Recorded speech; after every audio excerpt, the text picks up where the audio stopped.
So, as a guy who loves rap music, but is not, I'm not a beat maker. Yeah.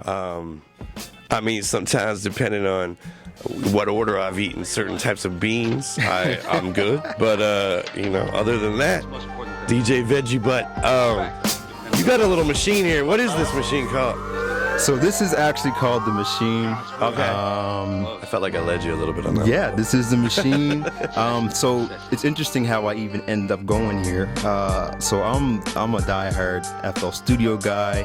Okay. I first started making beats on a video game called Parappa the Rapper? No. Oh. Anyway, that's one of my favorite. MTV Music Generator. I don't know if anyone knows what that is, but that's like. Yeah.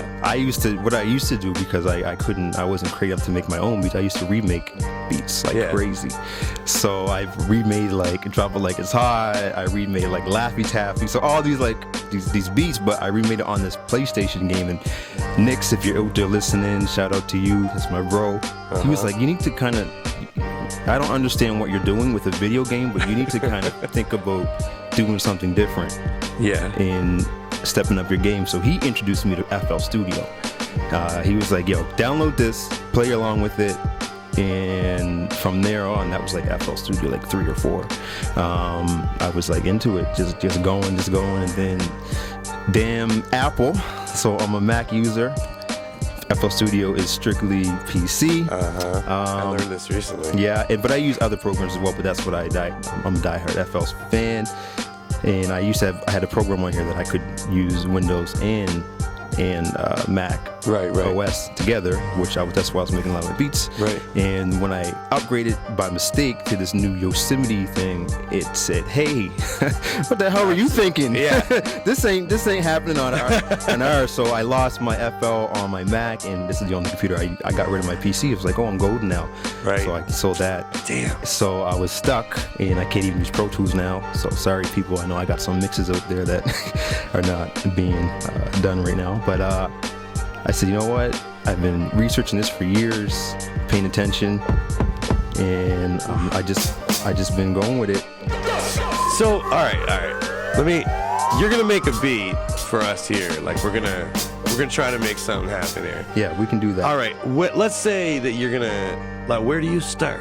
So like the song, because we just played it, the song that we had up earlier, the little beat. Yeah. Which was Snow Beat 2, I believe. Snow Beat 2, yeah, that's it. So there's a sample. So I'll listen to a sample. So where are you getting a sample like that? So I got records. So I'll listen to records. Are you you're a digger? I am digging? A little bit more. I'm getting more into it because I didn't have the resources to dig. My thing was tapes. So my mom had a lot of tapes, cassette tapes.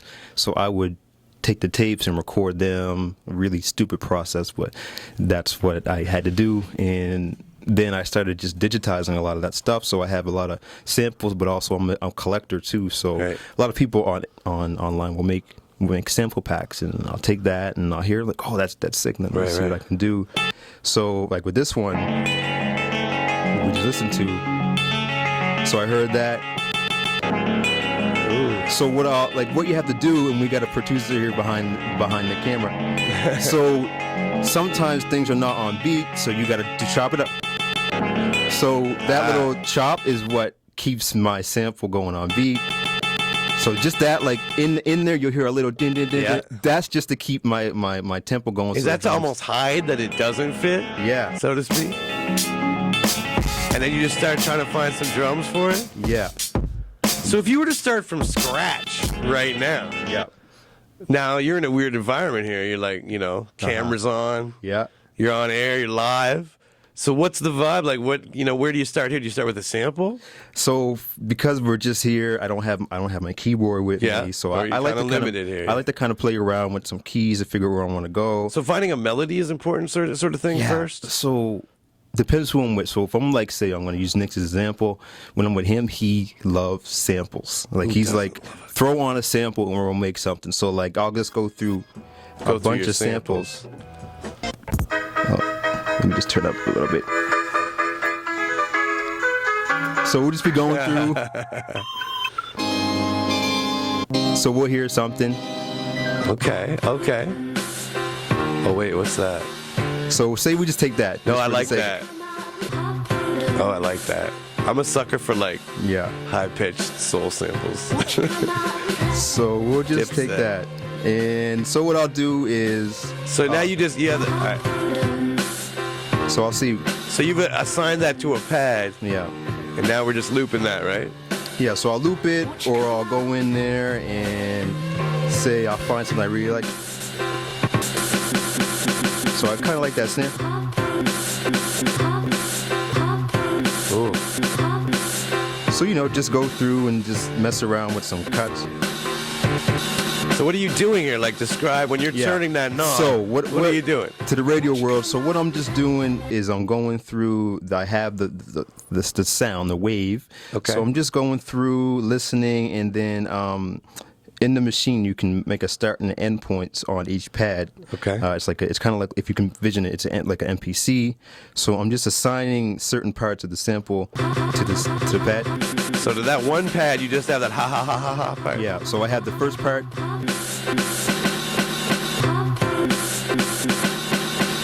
So I'm just assigning like where I want it to be, and then like say after I kind of have an idea, I'll go grab some drums, and so I have my own collection of drums that I use. That's like a go-to. There's also kits that I go to, and like this is a Cardiac kit. He's a producer behind a lot of stuff. Just won a Grammy. Nice. Shout out to him. And I'll just grab something really quick just so I can kind of get a feel. Are you concerned that it, like, as you're grabbing it right quick, you're still thinking about that sample and how it's going to fit with that, right? Exactly. So, like right now, I'm just finding a kick, snare, and a hi-hat. That's all I'm doing right now. And you know some already because you've been through them that, like, might work a bit. Yeah. So a lot of it is, at the beginning, is trial and error. Exactly. Does this work with this? Yep. And I think that's like, it's with anything. It's just like, you just got to approach it like knowing that you don't know what you're going to do. So right now we're like a little like we're getting somewhere, but it's still... Yeah, we don't know. And for me, what I used to do, and which I lost a lot of my inspiration from, was I'm a thinker. Okay. And I think too much. So I'll be like, I would sit there for maybe like an hour just listening to samples. Like, do I like that one? I don't know. That one's all right. Maybe I should move on to another one. Like, most of those beats on the Snowed, I wouldn't have even finished. Like, I would have probably deleted, and I even said that, like, tell me. You said tell us or I'm going to start deleting. Because I don't. That's why I was like, give me some, because I didn't want you to delete them. Yeah, and I that's what I do, and I need to, and that's what, like, Matt said, or Nick's, like, you need to stop doing that, because sometimes that thing that you think you might hate might be that hit. Oh, I think artists are often too close to their own artistry to know if it's good. It's like blinded by it a bit. Yeah. But, okay, so we got the sample, and then you brought in some drums, but how do we know they're going to really work together? And they might not. We got to hear them together, right? Yeah, they might not. Like, these ones might actually not work at all now that I'm listening, but... They might, though. They might, though. And then you can manipulate, I think, a little bit here. So, like, if we have the...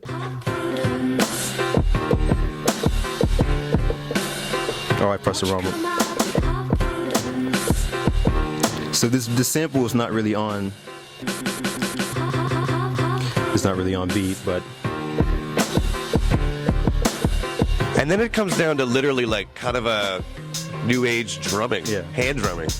I've noticed people that play MCs, like, A-Rap Music being a guy who's been here recently, was kind of like considered one of the better ones at the MPC playing. Like, it becomes at some point like hand drumming. Like, you've assigned sounds to pads, but then you're kind of treating it like it's a congo almost. Yeah. So now you've sped the sample up. Is that an attempt to try to... Oh my God. Oh my gosh, that makes me just want to go crazy. So yeah, you can do that, and I'll just do that. Okay. And like I'll just listen.